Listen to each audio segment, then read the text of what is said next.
用绳子睡觉的不仅有小龙女，还有她。她是不少人最初的白月光，出场很短，却惊艳了时光。她在仅有10集的剧情里，却给我们带来了足以铭记一生的故事。她明明该无忧无虑、自在快乐，却不得不在编剧的笔下妥协。那些让人印象深刻的电视剧配角，今天我们要讲的是《小鱼儿与花无缺》中暴躁仙女慕容仙。陪着你走过五彩斑斓的世界，不代表我就拥有过你的一切。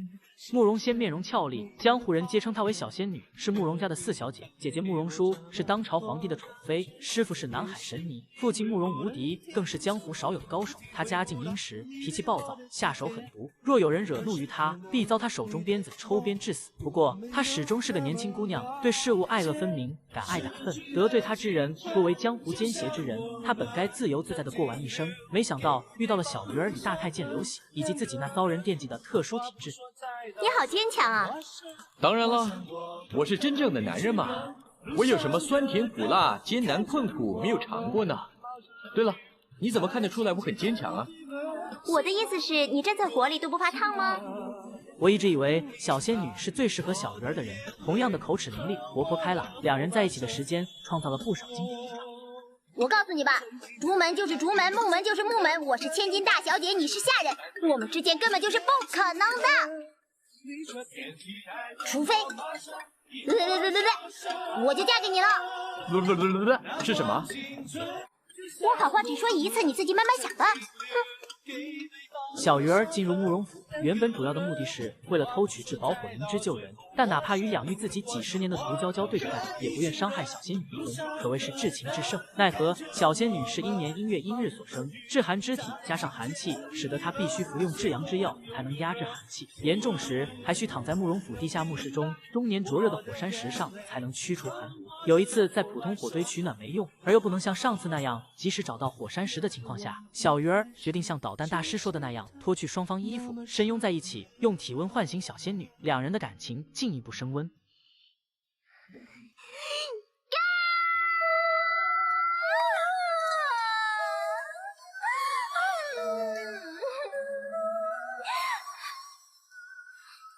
你知不知道，你刚才偷了一个少女的弱小心灵？我知道，我也是迫不得已，对不起。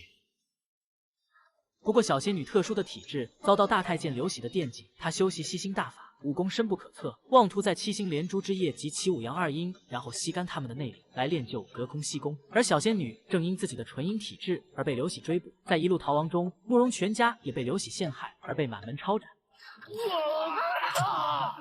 最终小仙女和小鱼儿被抓，5阳2阴被刘喜吸进内力。好在关键时刻花无缺赶到，打败刘喜，救走了小鱼儿与小仙女。你花这么多时间害死这么多人，不过是一场梦。住口！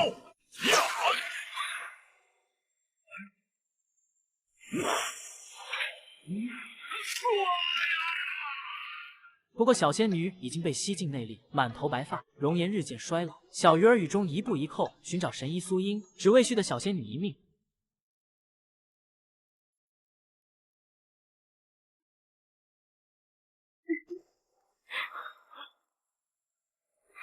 要见我也不用行这么大礼啊！你帮我，3跪9叩我也愿意。小仙女快要死了。奈何小仙女内力尽失，体力衰退，已经无力回天。看到自己面容的小仙女悲痛万分，为求能在最美丽的时候嫁给小鱼儿，她吃下苏英为其调制的毒药，而恢复了一夜的容貌。在生命只剩下1炷香的时间里，在那个萤火漫天的月圆之夜，她与小鱼儿终于成了亲。她满脸幸福的在无声嘶哑的小鱼儿怀中睡去。是一个脆弱不堪的灵魂，却为你心甘情愿变身为超人，爱的精疲力尽，才明白我并不是无所不能。